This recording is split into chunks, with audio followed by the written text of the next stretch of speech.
नमस्कार दोस्तों, मिस शिवानी स्वागत करती हूँ मेरी यूट्यूब चैनल में। आज मैं आप सबके लिए लेकर आई हूँ एक कहानी। तो चलिए स्टार्ट करते हैं आज की कहानी। मंटू नामक आदमी शहर के एक छोटी सी गली में रहता था। वो एक मेडिकल स्टोर का मालिक था। सारी दवाइयों की उसे अच्छी जानकारी थी। 10 साल का अनुभव होने के कारण उसे अच्छी तरह पता था कि कौन सी दवाई कहाँ रखी है। वो इस पेशे को बड़े ही शौक से, बहुत ही निष्ठा से करता था। दिन ब दिन उसकी दुकान में सदैव भीड़ लगी रहती थी। वो ग्राहकों को वांछित दवाइयों को सावधानी और इत्मीनान होकर देता था, पर उसे भगवान पर कोई भरोसा नहीं था। वो एक नास्तिक था। भगवान के नाम से उसे चिढ़ लगती थी। घरवाले उसे बहुत समझाते, पर वो उनकी एक न सुनता था। खाली वक्त मिलने पर वो अपने दोस्तों के संग मिलकर घर या दुकान में ताश खेलता था। एक दिन उसके दोस्त उसका हालचाल पूछने दुकान में आए और अचानक बहुत जोर से बारिश होने लगी। बारिश की वजह से दुकान में ही कोई नहीं था। बस फिर क्या, सब लोग मिलकर ताश खेलने लगे। तभी एक छोटा लड़का उसकी दुकान में दवाई लेने पर्चा लेकर आया। उसका पूरा शरीर भीगा था। मंटू ताश खेलने में इतना मशगूल था कि बारिश में आए हुए उस लड़के पर उसकी नजर नहीं पड़ी। ठंड से ठिठुरते हुए उस लड़के ने दवाई का पर्चा बढ़ाते हुए कहा, साहब जी, मुझे ये दवाई चाहिए। मेरी माँ बहुत बीमार है, उनको बचा लीजिए। सभी दुकानें बारिश की वजह से बंद है। आपके दुकान को देखकर मुझे विश्वास हो गया कि मेरी माँ बच जाएगी। ये दवाई उनके लिए बहुत जरूरी है। इस बीच लाइट भी चली गई और सब दोस्त जाने लगे।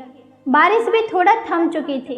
उस लड़के की पुकार सुनकर ताश खेलते खेलते ही मंटू ने दवाई के उस पर्चे को हाथ में लिया और दवाई लेने को उठा। ताश के खेल को पूरा न कर पाने के कारण अनमने से, अपने अनुभव से, अंधेरे में ही दवाई की उस शीशी को झट से निकालकर उसने लड़के को दे दिया। उस लड़के ने दवाई का दाम पूछा और उचित दाम देकर बाकी के पैसे भी अपनी जेब में रख लिया। लड़का खुशी खुशी दवाई की शीशी लेकर चला गया।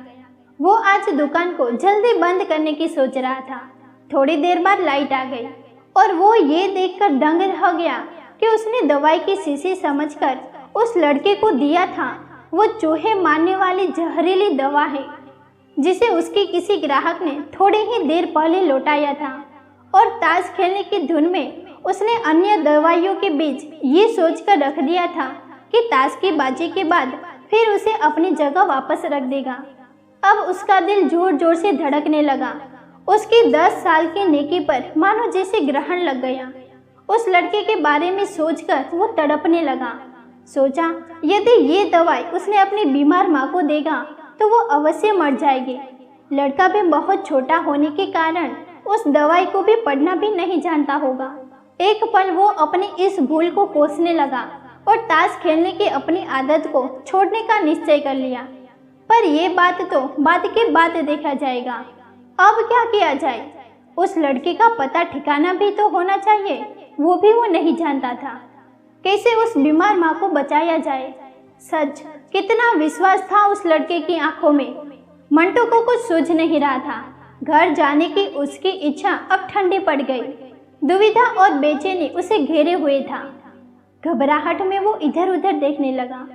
पहली बार उसकी दृष्टि दीवार के उस कोने में पड़ी जहां उसके पिता ने जिद करके भगवान श्री कृष्ण की तस्वीर दुकान के उद्घाटन के वक्त लगाई थी।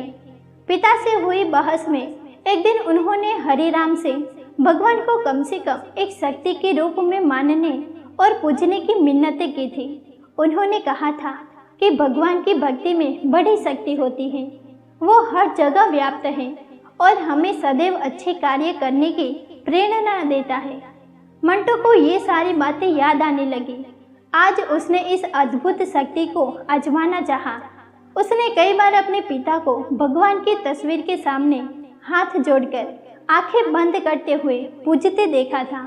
उसने भी आज पहली बार कमरे के कोने में रखे उस धूल भरे कृष्ण की तस्वीर को देखा और आंखें बंद कर दोनों हाथों को जोड़कर वहीं खड़ा हो गया और उस बच्चे की माँ को बचाने की प्रार्थना करने लगा। थोड़ी देर बाद वो छोटा लड़का फिर दुकान में आया। मंटू के पसीने छूटने लगे। वो अधीर हो उठा। पसीना पोंछते उसने कहा, क्या बात है बेटा, तुम्हें क्या चाहिए? लड़के की आंखों में पानी छलकने लगा। उसने रुकते रुकते कहा, बाबूजी बाबूजी, माँ को बचाने के लिए मैं दवाई की शीशी लिए भागे जा रहा था। घर के करीब पहुंच भी गया था। बारिश की वजह से आंगन में पानी भरा था और मैं फिसल गया। दवाई की शीशी गिरकर टूट गई। क्या आप मुझे वही दवाई की दूसरी शीशी दे सकते हैं बाबूजी? लड़के ने उदास होकर पूछा। हाँ हाँ, क्यों नहीं, हरिराम ने राहत की सांस लेते हुए कहा। लो ये दवाई। पर उस लड़के ने दवाई की शीशी लेते हुए कहा, पर मेरे पास तो पैसे ही नहीं है। उस लड़के ने हिचकिचाते हुए बड़े भोलेपन से कहा। मंटू ने कहा, कोई बात नहीं, तुम ये दवाई ले जाओ और अपनी माँ को बचाओ। जाओ जल्दी करो, और हाँ, अब की बार जरा संभल के जाना। लड़का अच्छा बाबूजी कहता हुआ खुशी से चल पड़ा। अब मंटू की जान में जान आई। भगवान को धन्यवाद देता हुआ अपने हाथों से उस धूल भरी तस्वीर को लेकर अपने कुर्ते से पोंछने लगा और अपने सीने से लगा लिया।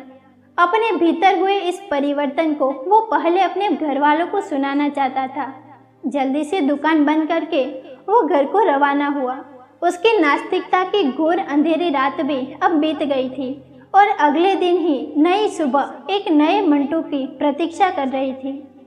अगर सच्चे हृदय और नेक नियत से परमात्मा को याद करो तो वो अवश्य ही सहायता करते हैं। दोस्तों, कहानी अगर पसंद आई हो तो वीडियो को लाइक करें, शेयर करें और चैनल को सब्सक्राइब करना ना भूलें। Thank you.